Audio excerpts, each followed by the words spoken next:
Dit is Romeine 5 vers 12 tot 13 asseblief. Net voordat ons vanoggend lees, kom ons sluit net die oë en dan nader ons die Here. Vader, wat so groot voorreg is dit nie om vanoggend in U naam as U kinders bymekaar te kom nie. Vader, waar ons getuig van die kouete daar buite, prys ons U ook die een wat in beheer is van die seisoene, van die sterrestelsels en ook van elke diertjie hier op aarde. En Vader, sodoende waar ons U vanoggend nader in nederigheid met groot vrymoedigheid in ons harte, Vader, vra ons dat die Gees ons sal lei, dat die ware leermeester ons sal seën met die nodige wysheid en insig. En Vader, waar ons gaan gesels oor sonde en wat dit is. Vader, mag U vir ons 'n dieper betekenis gee daarvan. Mag ons die oorsprong van die sonde in ons lewens verstaan en mag ons dit op 'n dieper manier bely. Want Vader, die enigste ding wat skeiding tussen ons en U bring, is die sonde. Maar Vader, ons prys U vanoggend dat dit juis is hoekom U seun vir ons gesterf het. En dat dit juis is hoekom ons vanoggend hier is, om in U genade U te verheerlik en ook in dankbaarheid te kom sit hier. Maar Vader, mag U ook elke motief van elke hart ondersoek vanoggend. Mag ons hier wees, nie net om 'n mooi preek te hoor of om uit tradisie by die kerk te wees nie, maar mag ons hier wees om te leer van U. Mag ons hier wees om aangespreek te word deur U en vermaan te word deur U, maar ook bemoedig word om te verander. Nie omrede ons 'n straf gaan verkry nie, maar sodat ons op 'n dieper manier en op 'n dieper weë saam met U kan wandel op hierdie aarde. Vader, dan vra ek ook vanoggend, mag U by ons boeties en sissies wees wat op vakansie is, wat bietjie weg is. Vader, mag U hulle beskerm daar waar hulle is, maar mag U ook in hulle harte hulle daagliks nader trek aan U. Dan vra ek net, mag U ook my sondigheid, my tekortkominge en my gebroke woordeskat vanoggend op sy sit en mag U waarheid en U weë verkondig word volgens U waarheid. Vir al hierdie dinge in U heilige naam. Amen. So as ons vanoggend lees uit Romeine 5 vers 12 tot 13 en ek lees vanoggend uit die 33 tot die 53 vertaling weer eens, deel ek net die tema met julle wat as volg is. Wat is sonde? Vers 12 sê dan vir ons, daarom soos deur een mens die sonde in die wêreld ingekom het, en deur die sonde die dood, en so die dood tot alle mense deurgedring het, omdat almal gesondig het. Want voor die wet was daar al sonde in die wêreld, maar die sonde word nie toegereken as daar geen wet is nie. Net tot sover asseblief. Nou soos wat julle weet, het ons laas Sondag klaar gemaak met die reeks wat handel oor die boek van Hebreërs en ek het dit goed gedink om met 'n nuwe reeks te begin wat handel oor wat is sonde. Nou ek glo elke een wat hier sit vanoggend glo hulle weet wat is sonde. Sonde is moord, dit is egbreek, dit is om ander afgode te dien, dit is om te skinder en so kan ek aangaan. En ons ken almal sonde eintlik op 'n baie oppervlakkige manier en besef die implikasies van sondes. En dit is dat sonde nie net my seer maak nie, maar gewoonlik iemand anders. Dat dit beskeiding bring tussen my en God. Maar vanoggend wil ek graag met julle gesels oor wat is die oorsprong van sonde? Ons almal ken die storie van Adam en dat ons die nageslag is van Adam en dat ons in sonde gebore word, maar wat beteken dit vir my as 'n weergebore gelowige? Wat beteken dit vir die wêreld wat nie vir Jesus Christus ken nie?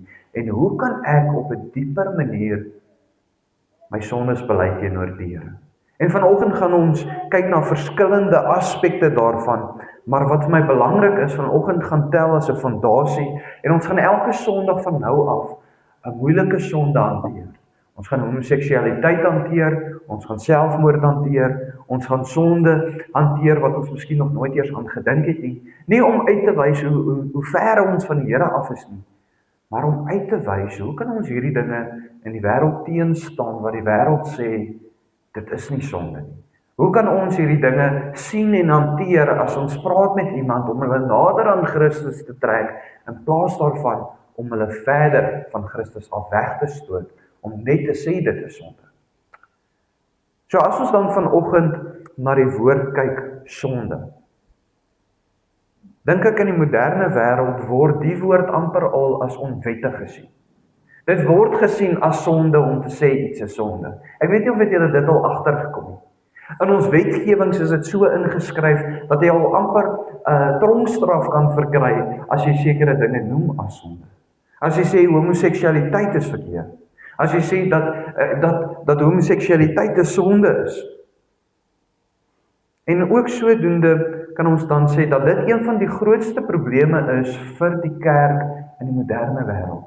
Nie net omrede ander kulture en ander gelowige sonde sien op ander maniere nie, soos byvoorbeeld een geloof sal na 'n vrou kyk op 'n een manier en ons kyk miskien in ons geloof na 'n vrou op 'n ander manier.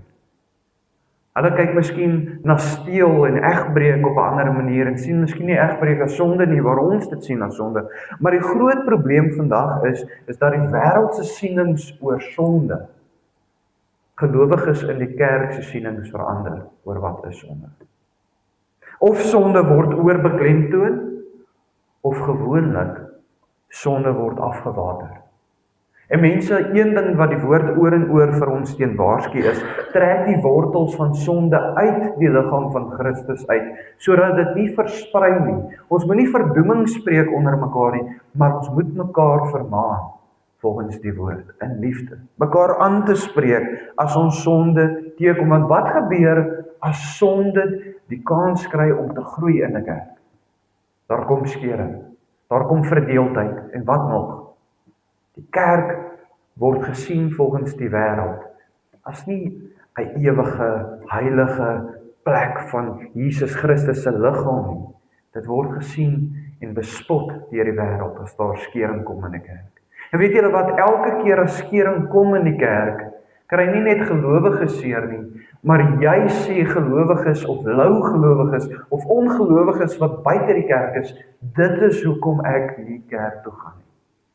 Die rede daarvoor is omrede ons toelaat dat sonde woeker in die kerk. Nou, ons gaan vanoggend dan eerstens kyk na wat is die wortel van sonde?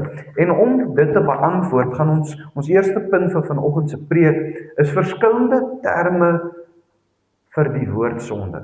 Nou in ons vertalings, gewoonlik Engels en Afrikaans, kry ons net die woord sonde. Stem julle saam met my? Ons kry woorde wat verwys miskien ook na sonde, maar ons hoofterme is sonde en sin in die Engelse Bybel. Maar die oorspronklike tale wat gebruik word in die Bybel, wat Hebreëus, Aramees en Grieks is, gebruik verskillende woorde om sonde te verduidelik. En ek hoop vanoggend in die eenvoud van dit, kry ons 'n paar nuwe insigte oor wat sonde werklik is. Nou die woord wat die meeste gebruik word in Hebreëus is shatta. En dit vind ons in Eksodus 20 vers 20 wat verwys na sonde, wat sê, toe antwoord Moses die volk, wees nie bevrees nie, want God het gekom om julle te beproef, en dat sy vrees voor julle oë mag wees, sodat julle nie sondig nie. Okay, daai sondig wat ons vind daar, is shatta. En shatta verwys na om die merk te mis. Die Engels sê to miss vermaak. Dit skep die idee om pyl en boog te skiet en die bullseye mis te skiet, of om die hele teiken mis te skiet. Nou waarna verwys dit? Dit verwys eintlik indirek dat God ons elke een geskep het en die mens geskep het vir 'n spesifieke doel. Nou wat is die doel? Om hom te dien, om saam met hom te wandel, om hom te kies, om hom te aanbid. Maar dit is ons doel as die mensdom oorspronklik. En enige aksie of daad wat my uit daai lyn uitvat, is dan sonde, volgens hierdie woord. Enige aksie of daad wat ek pleeg, of rigting waarin my lewe gaan, wat nie in lyn is met God se doel vir my lewe nie, is shatta, is sonde. En ek glo dit is een van die mees eenvoudigste verduidelikings wat sonde is. Die Grieks gebruik in die Nuwe Testament ook 'n woord wat hierna verwys, en dit is hamartia. En dit vind ons in vers 12 van ons hoofteksgedeelte wat Paulus oorskryf en sê, daarom soos deur een mens die sonde in die wêreld ingekom het, en deur die sonde die dood, en so die dood tot alle mense deurgedring het, omdat almal gesondig het. So dis heeltyd dieselfde woord wat hamartia is, wat gebruik word. So, tot sonde in die wêreld ingekom verwys en die mensdom het sy merk gemis, nee, hy het nie sy doel uitgeleef waarmee God hom geskep het nie, verwys dit na Adam, en dat dit ook sonde in die wêreld ingebring het, sodat almal wat uit Adam gebore word, ook die merk mis. Ek hoop dit maak, dis heel eenvoudig vir julle. Maar dan kry ons 'n woord in Hebreëus wat ra is, en dit verwys na boosheid, om boos op te tree, om sleg op te tree, en om ellende te veroorsaak. En dit vind ons in 'n skrifgedeelte van Genesis 38 vers 7, wat sê, maar die eerstgeborene van Juda, het die Here mishaag. Daai mishaag is ra, wat verwys na sonde, boosheid, sleg, ellende. Daarom het die Here hom laat sterwe. En dan die Griekse woord, wat amper in dieselfde konteks gebruik word, is pionoris. En dit verwys na morele boosheid. Nou hierdie is vir my baie belangrik. Ons vind dit in Hebreërs 3 vers 12 wat sê, sorg daarvoor broeders, dat daar nie miskien in een van julle 'n bose en ongelowige hart is, deurdat hy van die lewende God afvallig word nie. Nou, hierso verwys die skrywer ook nie, hy gebruik nie die woord sonde nie, maar hy verduidelik vir ons sonde deur hierdie Griekse woord poneros te gebruik. Nou poneros is so belangrik. Want ons het besef, toe Adam uit die tuin van Eden geskop is, was daar honderde jare, oor die 2000 jaar, wat daar nie 'n wet was. Die wet het eers gekom in Moses se tyd, toe God dit aan Moses gegee het op die berg Sinaï. En wat het die mensdom toegehad? Die Bybel verduidelik iets vir ons baie besonders in die Ou Testament. God het elke mens, soos wat hy vandag doen, geskep met 'n morele kode. Nou wat is 'n morele kode? Kan ons vir onsself vra. Jy weet, as jy klein is, dan weet jy iets is reg of verkeerd. Jy kry so 'n gevoel. Al weet dit nie of is dit reg nie, jy kry so 'n gevoel, ek is nou besig met nonsens, al weet jy nie hoekom nie. Dis hoekom elke liewe antieke plek of mensdom wat bestaan het moord gesien as verkeerd. As jy gewoonlik iemand doodgemaak het, moes jy doodgemaak geword het. Gewoonlik was egbreek verkeerd. Gewoonlik was steel verkeerd, want die mensdom maak nie saak of hulle Jode was of hulle Egiptenare was of wie ook al nie. Ons word gebore met 'n kode in ons DNA wat vir ons sê iets is reg of iets is verkeerd. Maar jy het al agtergekom, hoe ouer jy word, hoe kleiner raak daai morele kode se stemmetjie. En dan om moord te pleeg lyk miskien nou nie meer so erg nie. Dan om miskien jouself te vergryp aan alkohol lyk dan nou nie meer so sleg. Dan om jou vrou te slaan of om te vloek is nie meer so groot sonde soos wat jy gedink het dit was toe jy klein was nie. Want ons onderdruk die morele kode. En dis hoekom die skrywer sê, hy gebruik hierdie woord poneros, morele boosheid. Enige iets wat teen jou morele kode is. En dit is van tot om 'n uitveer te steel op skool. Om 'n R5 op te tel wat jy gesien het hoe uit 'n maatjie se sak uitval en dit nie vir hom gee nie, maar dit gebruik om 'n sweetie te koop by die snoepie. Julle weet waarvan ek praat. En dan kan ons ook sê, en ek gaan nie na al die verskillende woorde in Grieks en Hebreëus en Aramees verwys nie, maar net nog 'n voorbeeld in Hebreëus is 'n shaga, wat beteken om weg te dwaal van die Here. En dan Grieks anomia, wat beteken om wetteloos te wees. En nou dat ons so bietjie in eenvoud, en ek weet hierdie is baie basies, ons gaan nou bietjie dieper beweeg, meer 'n diverse verstaan het van wat sonde is en wat die term sonde beteken, kan ons sê dat sonde beteken om jou oorspronklike doel te mis. Om wetteloos te wees, die wet te breek, so dit is die 10 gebooie, om weg te dwaal van God af. Enigiets wat jy doen wat jou laat wegdwaal van God af is sonde. Enigiets wat boos is, wat ellende kweek, nie net in jou lewe nie, maar in iemand anders se lewe, is sonde. En so kan ons aangaan. Nou sonde is nie net dan hierdie om moord pleeg en hierdie tipe klas, dit gaan dan soveel verder as dit. En nou kan ons dan aanbeweeg en die vraag vra, maar wat is sonde? En dit bring ons dan by ons hoofteksgedeelte uit by vers 13 wat sê, want voor die wet was daar al sonde in die wêreld, maar die sonde word nie toegereken as daar geen wet is. So eerstens kan ons sê dat die wet wat ingebring was deur Moses alleenlik een ding doen. Dit wys vir ons en sê vir ons wat is sonde. Romeine 3 vers 20 sê vir ons, aangesien uit die werke van die wet geen vlees vir hom regverdig sal word nie, want deur die wet is die kennis van die sonde. Nou wat Paulus hier bedoel is, daar is niemand wat voor die wet staan en wat regverdig voor die Vader kan staan nie, want elke een van ons breek die 10 gebooie daagliks in ons harte en ook sodoende soos wat ons dit uit dade pleeg in hierdie lewe waarin ons wandel. Maar dan kom die skrywer en sê dat voor die wet was daar al sonde. Nou hoe kan daar voor die wet al sonde gewees het? Soos byvoorbeeld, hoe kan jy sê 'n kind doen verkeerd as die kind nie weet dit is verkeerd? Kan jy kwaad wees vir 'n kind wat nie weet wat hy doen nie? Kan jy dit sonde noem? En gewoonlik kan sê ons nee. Ons sê nou vir hom dit wat hy doen is verkeerd, nou weet hy dit.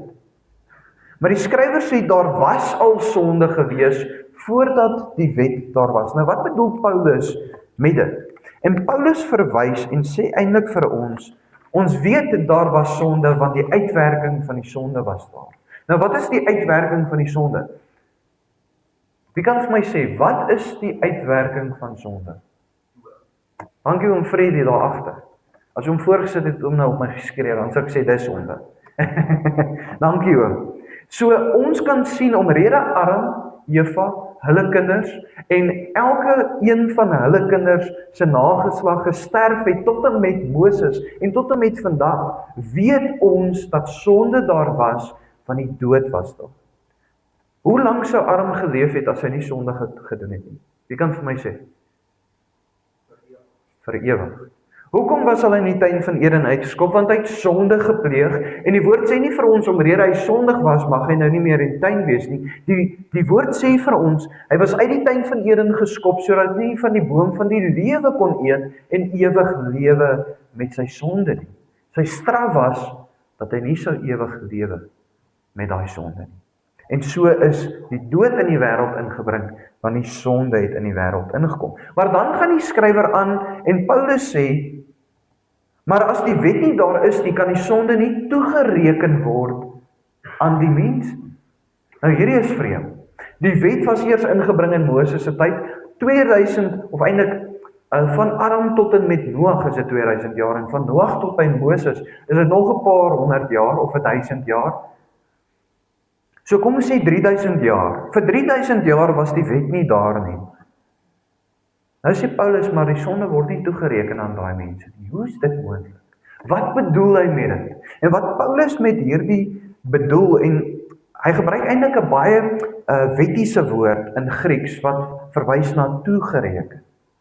Hy verwys dat elke een van hierdie mense, wat nie onder die wet was nie, wat geleef het voor die wet, miskien nie dadelik gestraf word nie, hulle verkry nie die uitwerking van die sonde. Nou wat hy daarmee bedoel is, in Moses se tyd, as enige iemand sonde gedoen het, of die 10 gebooie gebreek het, was hulle dadelik doodgemaak. Ok, ek hoop dit maak sin.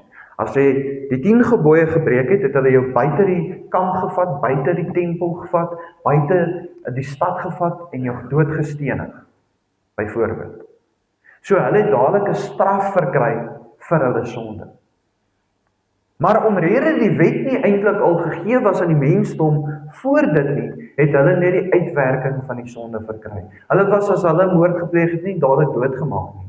Hulle het maar net ergens in hulle lewe hier op aarde gesterf. En dis eintlik waarna Paulus verwys, want die woord maak dit duidelik, daai mense het 'n morele kode gehad. Hulle het geweet moordpleeg is verkeerd. Hulle het geweet in hulle innerlike mens steel is verkeerd, en so kan ons aangaan om dit te noem. Maar nou dat ons in eenvoud verstaan wat is sonde, kan ons weer eens die vraag vra, maar wat is sonde werklik? Wat is die oorsprong van sonde? Genesis 5 vers 3 sê, toe Adam 130 jaar oud was, het hy 'n seun verwerk, na sy gelykenis, na sy beeld, en hom Set genoem. Nou hierdie is vir my baie belangrik. Ons sê oor en oor vir mekaar, God het die mens in sy beeld geskaap. Sê ons dit nie vir mekaar. Maar dit is onwaar. God het vir Adam in sy beeld geskape, en Adam het geval in die sonde, en hy het sonde verkry, en hier kom Genesis 5 vers 3 en sê, Adam se seun was nie in God se gelykenis meer nie, maar was in wie se gelykenis? Sy pa se. En wat het Adam gehad? Sonde. So dis hoekom elke een van ons, en elke persoon wat na Adam se seuns gebore word, wat deel is van sy nageslag, sal in sonde gebore word, want ons word in die gelykenis van ons Vader, aardse Vader, gebore op hierdie aarde. En dis juis, en dis my altyd so mooi, in die Nuwe Testament, dis juis die rede hoekom die skrywer sê, wanneer ons tot redding kom, word ons weergebore, met 'n nuwe natuur, met 'n nuwe doel, en in 'n nuwe beeld van Jesus Christus. Romeine 8 vers 29 sê dit vir ons, en sê, want die wat hy van tevore geken het, die het hy ook van tevore verordeneer, om gelykvormig te wees aan die beeld van sy seun, sodat hy die eersgeborene kan wees onder baie broeders. So ja, ons wat hier sit vanoggend, wat weergebore is weergebore in die beeld van die seun. Want ons is een met hom. Die vlees is miskien nog hier wat sonde het, maar ons is weergebore. En ek hoop julle sien, dis hoekom juist die Nuwe Testament hierdie term gebruik, want elke mens wat gebore word, word in sonde gebore, maar nou verkry ons met die wedergeboorte, met redding, as ons glo in Jesus Christus, 'n nuwe natuur, en is gelykvormig aan die seun van die Vader. En ons kan dan nog steeds vanoggend vra, maar wat is die sonde? Is die sonde dan net wanneer ons skuldig staan aan die 10 gebooie? Is dit die enigste sonde wat ons het, is wanneer ek skuldig is aan die 10 gebooie? En die antwoord is nee. Die antwoord is nee, definitief nie. En die manier hoe ek dit kan verduidelik. In die Ou Testament, as jy nie moord gepleeg het fisies nie, was jy nie skuldig aan moord. Stem julle saam met my? Maar kom ek verduidelik dit so, en ons het dit so 'n bietjie by die Bybelstudie ook hierdie week hanteer, of laasweek. Kom ons sê byvoorbeeld, vanoggend ek al hier gewere uit my sak uit, en ek begin net links en regs skiet. En ek pleeg massamoord hier vanoggend. Is dit sonde? Is dit nie sonde nie? Dit is sonde. As iemand sê nee, mense, dit is sonde. Dis moord wat ek pleeg. Maar kom ons sê iemand breek vanaand in my huis in en probeer vir my en Michaela oorval en stel ons lewens in gevaar. En om ons lewens te beskerm en om onsself te verdedig, maak ek hom dood. Is dit sonde? Maar dis dan dieselfde ding, 'n lewe word geneem.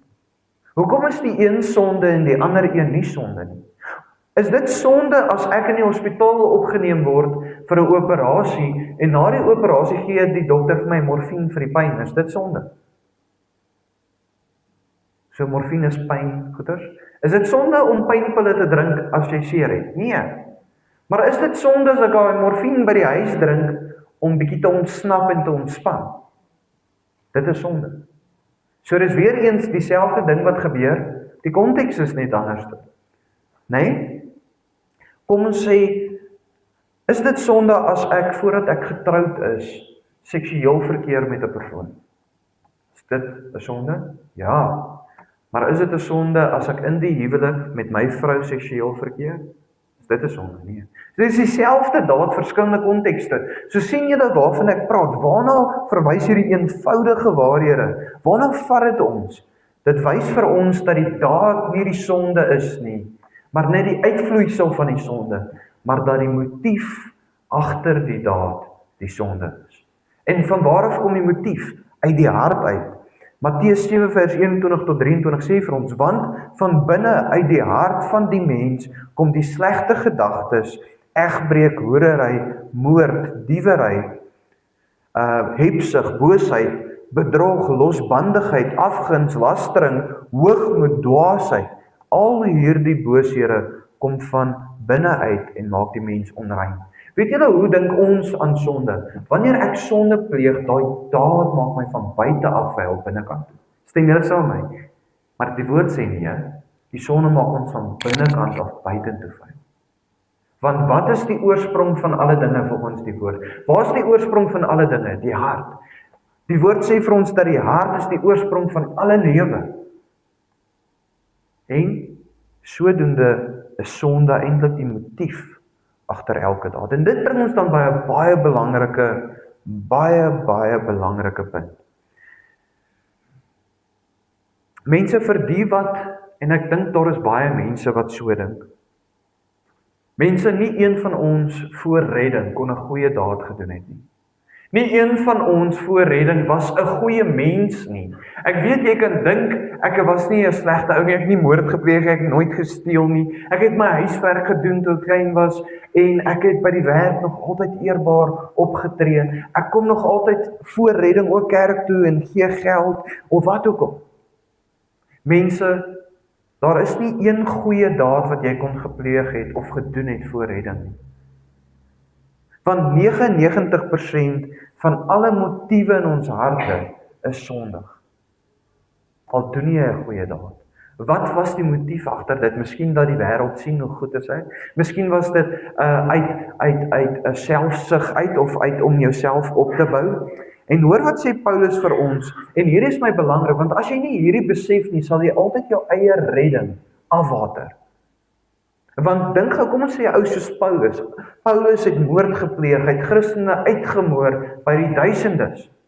Toe daai ou tot redding kom, het hy nog altyd terugverwys na sy redding toe, want sy lewe kon jy prakties gesien het, was in teenstryd met wie Christus is.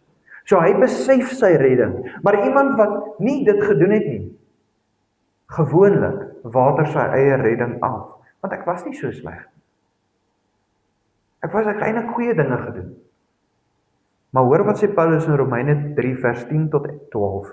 Daar is niemand regverdig nie, selfs nie een nie. Daar is niemand wat verstandig is nie. Daar is niemand wat God soek nie. En dan sê die heel laaste versie vir ons. Hulle het almal afgewyk. Saam het hulle ontaard. Daar is niemand wat goed doen nie. Daar is nie selfs een nie. Nou wat sê dit vir ons? En dit bring ons eintlik by 'n interessante punt. Hierdie waarheid sê vir ons iets baie besonders. En dit is baie hard om dit te hoor. Maar as jy voel dat jy 'n goeie mens was voor redding, en in Christus het jy net 'n beter persoon geword. Mense, hoekom was jy dan skuldig om ewig verdoem te word? Ek hoop dit maak sin die vraag. Hoekom was jy skuldig dan om vir ewig hel toe te gaan as jy so 'n goeie mens was? Met sulke goeie dade. Mense, daar is niks wat jy doen wat goed is voor redding nie. Daar is niks wat jy kan doen wat goed is nie. Want dit gaan nie oor die daad nie, dit gaan oor die motief agter die daad. Jou motief was nie om dit vir God te doen nie, so dit kan nie goed wees nie. Die motief was om jouself op te bou. En hierdie is baie belangrik. En dit het so groot implikasies vir ons wat weergebore is ook. Jesaja 32 vers 8 sê vir ons, 'n eerbare mens het eerbare bedoelings en hy kom op vir wat eerbaar is. Maar net voordat ons aanbeweeg, is dit vir my baie belangrik om die volgende ook te noem. En dit is dat in hierdie eerbaarheid, egtheid wat ons verkry na redding en soos wat ons in dit groei, moet ons besef dat goeie mense gaan nie hemel toe nie. Want weet julle wat? Geredde mense gaan. Daar is goeie mense wat moslems is, wat boeddhiste is, en baie keer kom ons nou met hierdie argument, maar wat van hulle? Of ouers wat sê, maar my kind het nog altyd 'n goeie hart gehad. Weet julle wat? Ek het nie 'n goeie hart gehad toe ek 'n kind was en 'n tiener was nie, want ek was nie gered nie. Eers na redding kom goedheid in ons lewens. Is die oorsprong van die ware lewe in ons, wat die Gees is. Mense, daar is niks goed nie, en dit is hoekom ons Christendom afwater. Weet julle hoeveel keer het ek al by begrafnisse gehoor? Dan preek die predikant oor 'n ongelowige, maar hy's in die hemel want hy was 'n goeie ou. Geen daad bring jou in die hemel nie, behalwe deur Jesus Christus wat aan daai kruis gesterwe het vir jou. En voor redding verdien jy ewige verdoeming. En nog steeds verdien jy dit, maar dis juis hoekom Christus vir ons gesterf het. En mense, wanneer ons nie hierdie waarhede preek onder ons families, onder ons vriende nie, sal hy nie tot redding kom nie, want hy's 'n goeie mens. Weet jy wat? Hy gee vir daai ou ook R10 by die robot. Miskien gee hy meer vir die armes as wat jy doen. As hy nie vir Jesus ken nie, gaan hy nie hemel toe nie. Mense, dis die reine waarheid, want ons niks goeds in hom nie, en hy sal vir ewig brand, soos wat ons ook. Die woord sê vir ons in die Ou Testament so mooi, dis soos asof 'n hout wat al reeds in die vuur is, uit die vuur uit geruk word. Dit is ons. Dis nie ons brand nog nie. Ons is al reeds skuldig en ons is soos 'n vuur, 'n stuk hout wat reeds uit die vuur uit geruk is. Ons was al reeds aan die brand gewees. Hebreërs 4 vers 12 kom en sê, die woord van God is lewend en kragtig. Dit beoordeel die bedoelings en gedagtes van die hart. En dis hoekom die woord sê, bo alle dinge beskerm die hart. Bo alle dinge maak seker jou hart is eg teenoor die Here. Mense, my vraag is dan vanoggend aan julle, nadat ons in eenvoud besef, wat is sonde? Dit is die motief van die hart. Wat is jou motief om hier te wees? Wat is jou motief om vanoggend hier by die kerk te wees? Gaan dit oor die diens of gaan dit oor die Here? As my motief nie is in Christendom om die Here te dien nie, of om daai geldjie wat ek in daai sakkie gooi, of dit nou R10 of R5 is, vir die Here te gee nie, wat is die motief? Wat is die motief as jy vir iemand bid in die kerk, en dan kan ons aangaan, wat is jou motief, miskien as jy vanoggend bediening lei in die kerk? Wat is jou motief as jy vanoggend miskien iemand is wat deelneem aan bedienings in die kerk? Wat is jou motief? Miskien was jou motief oorspronklik reg, maar is dit nog steeds uit liefde vir Christus? Jesus spreek aan in Openbaring. Hy spreek die kerk van Efese aan. En hy sê, julle doen alles wat reg is. Julle haat tot die Nikolaïte. Maar ek het dit teen julle het julle eerste liefde verloor. Wat sê hy vir hulle? Julle motief is nie meer ek nie. Julle motief is nie meer liefde vir my nie. En mense, weet julle wat is hartseer? Eintlik is ons dan so oneg in ons sondebelydenis. Want ons bely nie die sondes wat ons fisies doen. Is dit nie waar nie? As ek moord pleeg, dan bely ek dit. Maar weet julle wat, ons sal vir daai ou in die tronk kyk wat moord gepleeg het. En dink, dis 'n sondaar. Maar julle weet, jy is dan miskien meer skuldig teenoor die Here. Hy het miskien met een keer in sy hart uit moord opgekom en hy het gereageer op dit. Maar hoeveel mense het jy al in jou hart doodgemaak? Miskien meer as die ou wat in die tronk is. Miskien staan jy meer skuldig aan hom en wys dit nie die oppervlakkigheid wat ons het in ons denke wat sonde is. En weet julle maar wat's baie bemoedig? Ek weet hierdie klink nou miskien baie hard vanoggend. Maar dit beteken jy kan op 'n dieper manier dit bely. Die woord sê vir ons dat ons die Here moet nader met 'n egtheid in ons harte. Met 'n waaragtige hart. Het julle al daai mooi Afrikaanse woord gehoor? So wat sê dit vir ons? Dit sê nie ons moet die Here nader met heiligheid en reinheid nie. Want die vlees sal altyd hier op aarde saam met ons wees. Dit beteken wanneer jy die Here nader, wees eerlik. Wees eerlik. Weet julle wat is geestelike volwassenheid? Geestelike volwassenheid beteken om eerlikheid in jou innerlike persoon met jouself te hê en teenoor die Vader. Mense, ek weet elke een van ons kry gedagtes in ons denke wat so godlasterend is, wat teen die wet is. Ek weet, want ek is mens. Ek weet ek kry dit, ek reageer miskien nie op dit nie. Maar baie keer soek die hart die wêreldse dinge. Maar ons bely dit nie. En dink gou, hoe oppervlakkig is dit as die Nuwe Testament vir ons sê, Christus leer ons, dit gaan wat in die hart aangaan eintlik. Die wet verduidelik vir ons wat is sonde. Maar al het jy nie moord gepleeg fisies nie, het jy al 10 keer 'n broer doodgemaak in jou hart, want jy praat nie meer met hom. Jy het hom afgeskryf, dis moord. En my vraag is dan vanoggend, wat is ons motief nog om elke oggend op ons knie of elke aand op ons knie te gaan? Wat is jou motief as jy bid tot die Here? Is jou motief om net meer te verkry, om seëninge te kry, soos wat die moderne kerk preek? Gee en daar sal vir jou 10 keer meer gegee word. Bietjie prosperity preaching. Bid jy net sodat jy nie hoef skuldig te voel nie? Wat is jou motief nog agter 'n sondebelydenis in gebed? Is dit om nader aan die Here te beweeg, of net te sê ek het dit gedoen? Ek wil nie meer depressief voel oor wat ek verkeerd gedoen het nie. Mense, en die is wat ware geestelike volwassenheid is. Hoe lank terug het jy diep in jou hart ingedelf? Weet julle hoeveel deure is toegesluit met stof al op in ons eie lewens? Want daai ding wat gebeur het in die verlede, daai sonde wat ek gedoen het, of wat ek daagliks doen, sluit ek daar binne toe. Die Here, ek bely dit nooit. En weet julle wat so amazing? As jy ware belydenis doen, wat sê die woord vir jou is dan? Vergifnis. Ware vergifnis, 'n losmaking van daai ketting sonde.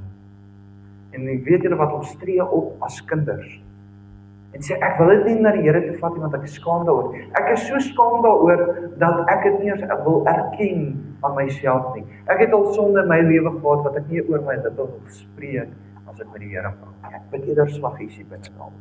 Dis nie ware erkenning nie. Dis nie ware egtheid nie. Weet julle wat's mooi, as 'n man en 'n vrou wat in die huwelik is, aan mekaar hulle sondes erken. En sê maar, ek sukkel met hierdie. Die woord sê vir ons wat, bely julle sondes ook teenoor mekaar, nie dat jou broer dit gaan vergewe nie, maar dat hy jou kan help. Wanneer laas het ons dit gedoen in die kerk? Ons is te bang. Elke keer as ons by die Bybelstudie is en ek vra as daar gebedsversoeke, nee. Mense, hoe kan ons as gelowiges sê, ek het nie 'n gebedsversoek nie? Wat gaan aan dan in ons harte? Oppervlakkigheid en kindskap, kinderlikheid in die geloof. Hoe kan ek in enige sekonde, splitsekonde van enige dag sê, ek het nie gebed nie, alles is van. Waar is daar 'n huishouding in vandag se wêreld, of van die begin af wat al fyn is? Waar is 'n huwelik wat perfek is? Waar is 'n verhouding tussen pa en sy seun wat perfek is? En ons word nie gebed nie. Is dit nie juis hoekom ons imperfek is nie, is om 'n rede, ons tekortkoming in erkenning van daar is fout. En dis al wat die Here soek van ons. En mense, in hierdie reeks sal ons aanbeweeg en kyk nou na sonde, en ek hoop ons denke verander, om nie 'n ou daar buite te verdoem as hy homoseksueel is byvoorbeeld, maar om dit aan te spreek, en in dieselfde sin, om nader aan Christus te trek. Die kerk is hier vir die gebroke wêreld, nie net vir weergebore gelowiges nie. Ons moet in die wêreld indelf en vir Christus se lig daar skyn. Dis hoekom dit is so donker daar buite, want die kerk het mure gebou om die kerk vir die wêreld wat donker is daar buite. En maar raai wie die kerk al die meeste weer gemaak, die kerk homself. Nie die mense van daar buite nie. Ons ervaar nie eens vervolging in Suid-Afrika teenoor die kerk nie. Mense, wat is my innerlike motief? As ons spreek oor disippelskap, verkondig vir Jesus. As jy dit ooit doen by die werk of daar waar jy is, wat is jou motief agter dit? Is dit om miskien beter te voel? Wanneer jy geld gee vir die armes, is dit miskien daai denke van, ek het nou my goeie daad vir die dag gedoen? Of gaan dit oor Jesus? Sien jy vir Jesus raak en jy gee die geld en sê, Here, ek gee dit eintlik vir U. En dan net jou haastens vra weer, wat is ons motief om nog weekliks hier by mekaar te kom? Amen. Sluit die oë. Vader, waar ons nou in eenvoud die oorsprong van sonde in ons lewens sien, en dit kom uit die hart uit. Ja, Vader, ons word in sonde gebore, maar juis vir dit het Jesus Christus gekom. Maar Vader, ons wat weergebore is met 'n nuwe natuur, besef nie eers die wortel van sonde nie. En Vader, eintlik die ware wortel is hoogmoedigheid, want dis die oorsprong van elke sonde in ons lewens, wanneer ek my eie ekkies, my eie wil kies, en die merk mis, en die doel mis, tot waartoe U ons geroep het. Vader, elke een van ons wat hier vanoggend is sondig. Nie een van ons is heilig of rein nie. Maar Vader, ons prys U dat ons vrymoedigheid het om die genade troon te nader. Maar mag ons dit van vandag af tot in alle ewigheid doen met meer egtheid in ons harte. Waar ons dieper in die eie ek inkyk en sien dat daar is imperfeksie en dit te bely, Vader. Nie net oppervlakkig die sondes wat ons fisies pleeg, met ons lippe spreek en met ons hande doen, maar sonde wat gebeur in die hart, waar dit die oorsprong is van alle dinge. Vader, ons harte is onrein. Ons harte is al verhard teenoor U. Ons harte is al so verhard dat die morele kode waarmee U ons geskep het, partykeer heeltemal weg is in ons lewe. Want ek het al soveel keer al sonde gedoen dat dit al normaal is. En Vader, in 'n wêreld waar die wêreld sê dit is nie sonde nie. Vader, juis in vandag se lewe moet ons weer teruggaan en sê, maar ons kan nie anders as om te sê dit is sonde. Ons kan nie anders as om te sê, maar Vader, help my om hierdie sonde te haat soos wat U dit haat nie. Maar Vader, mag ons nie verdoeming spreek oor die gebroke wêreld daar buite nie. Want ons is nie hier om te oordeel nie, maar ons is juis hier om U werk te doen. Ons is hier om te vermaan in liefde, om uit te reik na die persoon wat aan die slaap is, wat dood is en wat blind is en wat dood is, omrede hulle U lief, wat in gebrokenheid tot daai punt gekom het. Vader, help ons om uit te reik met egtheid. En Vader, mag ons weer ons motiewe daagliks ondersoek. En sê, maar Here, doen dit nog die dinge vir U vir die regte rede. Maar Vader, ons prys U vir die genade, ons prys U vir die seën. En Vader, mag U ons seën in hierdie weke voorwees, en dieper na die innerlike mens te kyk. Vir al hierdie dinge in U heilige naam. Amen. Here, kan ons staan, dan ons net ons afsluitingslied saam sing. Dankie.